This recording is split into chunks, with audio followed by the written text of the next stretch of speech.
नमस्कार दोस्तों, मैं पुलकित मोहन सिंगला। स्वागत है आपका हमारे चैनल में। दोस्तों, आज हम इस विषय में बात करेंगे कि क्या एक जन्म में जागृत की कुंडलिनी अगले जन्म में भी जागृत रहती है या फिर वो मूलाधार चक्र पे पुनः आ जाती है। दोस्तों, किसी का सवाल था ये, तो इस पे वीडियो बन रही है। दोस्तों, कुंडलिनी अवेकनिंग बहुत बड़ी बात है, ये बहुत कोई छोटी बात नहीं है। अपने सातों चक्रों को जागृत कर लेना एंड उसके साथ जीवन व्यापन करना, ये अपने आप में इतनी बड़ी बात है जो किसी भी तौर पे सामान्य नहीं है, आसान नहीं है।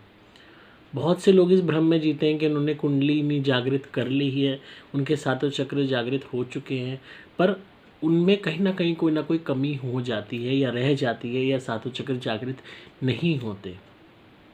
जिसके हो जाएंगे उसको विजन्स भी आएंगी, उसको सब कुछ दिखेगा भी, उसको हर तरीके से वो अपनी बॉडी पे, माइंड पे, सोल पे कंट्रोल हासिल कर पाएगा। वो इंसान रहेगा ही नहीं। यूँ कह लीजिए कि बहुत सी बदलाव उसकी मनोस्थिति में हो जाएंगे, उसकी सोच में हो जाएंगे, उसकी लिविंग में हो जाएंगे, उसकी आइडियोलॉजी में हो जाएंगे। और किस तरीके का वो जीवन यापन करता है उसके बाद, वो अपने आप में देखना बहुत इंटरेस्टिंग है। अगर किसी ने फिर भी बिल फर्ज मान भी लिया जाए कि कुंडलिनी जागृत हो चुकी है और सातों चक्र उसके खुल चुके हैं, वो इस शक्ति को पा चुका है, तो अगले जन्म में उसके पास ये शक्ति होगी या नहीं होगी ये ज़रूरी नहीं है। आप जिस भी जन्म में जो भी चीज़ें हासिल करते हो, खाली जो कुंडलिनी जागृत करना, कुंडलिनी शक्ति को एक्टिवेट करना, ये भी एक ना आप में एक सौगात है जो आप अपने तप से, अपनी मेडिटेशन से, अपने कर्मों से, अपने जाप से हासिल करते हो। तो इसी तरीके से जो भी चीज़ें आप हासिल करते हो वो ज़रूरी नहीं है कि वो दूसरे जन्म में भी आपके साथ जाएंगी। इस जन्म में आप पढ़ाई करते हो, ज्ञान हासिल करते हो, नॉलेज लेते हो, दुनिया भर के विषयों पे चीज़ें सीखते हो। जिस भी धर्म में आप पैदा हुए हो उस धर्म से जुड़े हुए ईश्वर के बारे में जानते हो, समझते हो, अपने रीति रिवाजों को निभाते हो।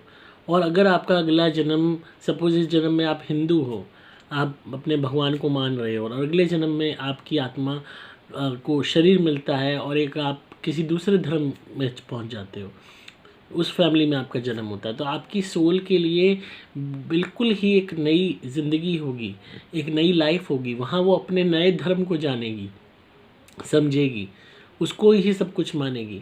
हाँ, एक अट्रैक्शन बना रहेगा। अगर आपकी जो आसक्ति है, जो आपकी बिलीफ है, आपका जो डेडिकेशन और लव है towards your religion, towards your God, अगर ये बहुत ही डीप हुआ, तो इस जन्म में अगर बहुत ही ज़्यादा डीप हुआ तो ये होगा कि आपकी सोल को एक अट्रैक्शन बना रहेगा अपने इस लाइफ वाले रिलीजन के प्रति।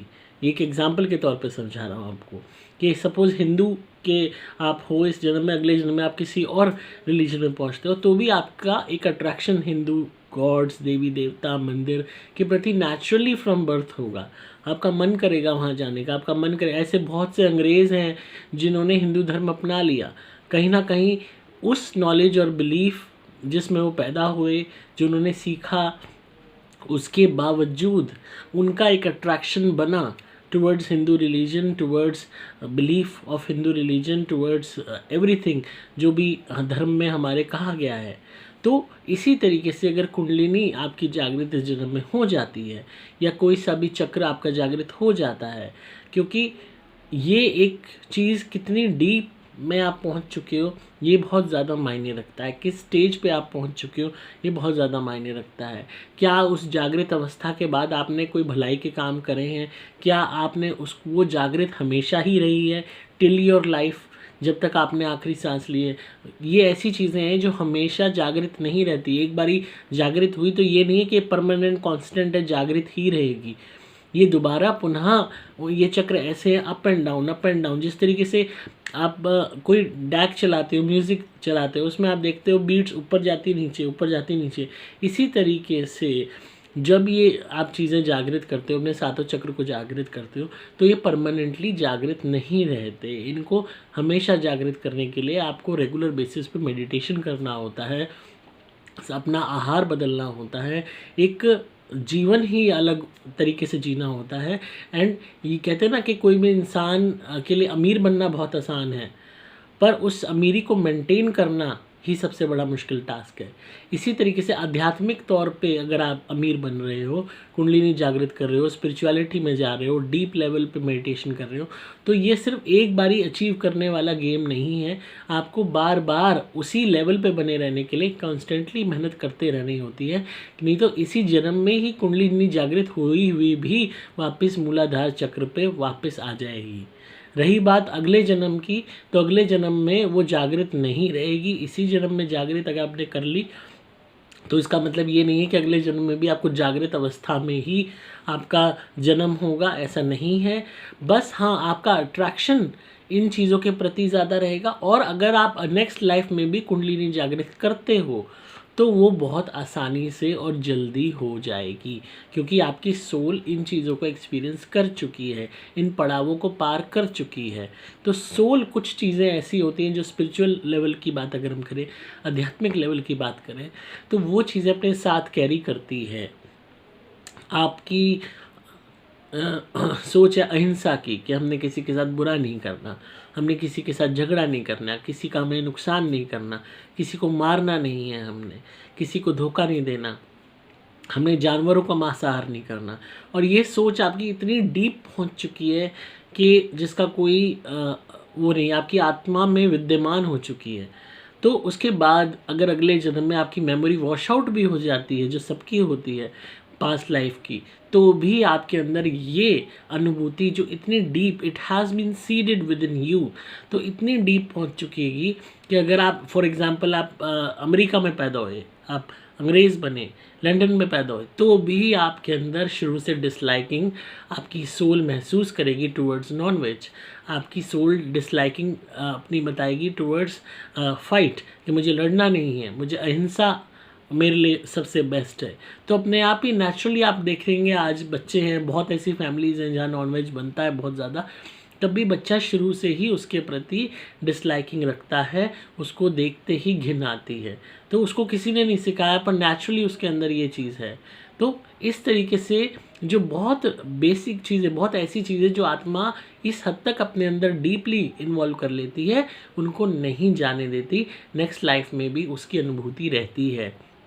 और कुंडलिनी आपकी इस जन्म में जागृत भले ही हो जाए, अगले जन्म में वो जागृत नहीं रहेगी, वो मूलाधार चक्र पे ही होगी। It is a new life, it is a new start. Continuation नहीं होता यहाँ। जो भी आपने अचीव किया है it will not be continued. अब ऐसे तो आप, कोई अरबोपति मर रहा है तो अगले जन्म में अरबोपति वो रहे, ये ज़रूरी नहीं है।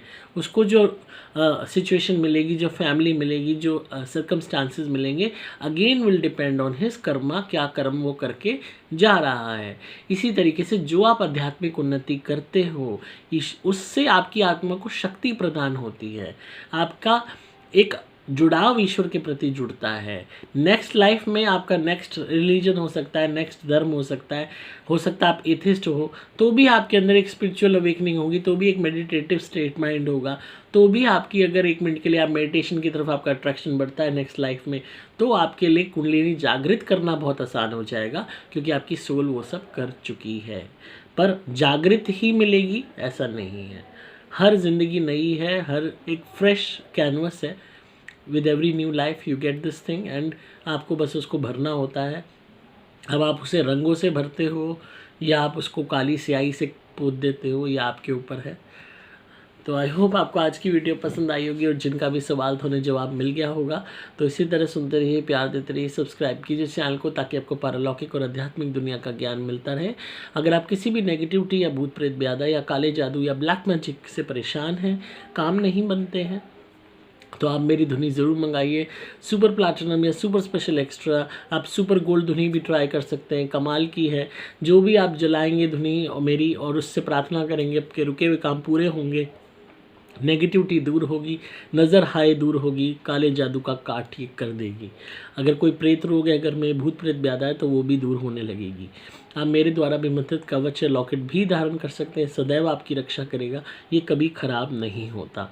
आपको सिंपली मोबाइल नंबर 8130331007 पे व्हाट्सएप मैसेज या कॉल करना होगा। डिस्क्रिप्शन में आपको डिटेल्स मिल जाएंगी। मैं हूँ आपका दोस्त पुलकित मोहन सिंगला।